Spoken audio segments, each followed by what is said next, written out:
So this is a disordered 3 times 3 times 3 Rubik's Cube. And I usually can finish it within 40 seconds.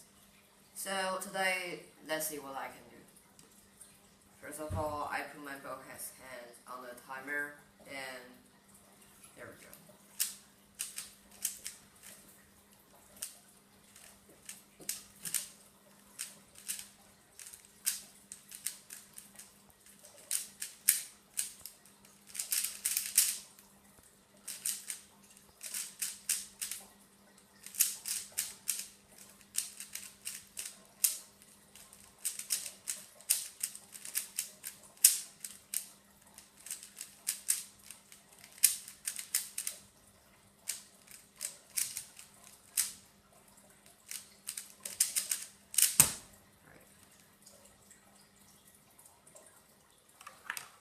And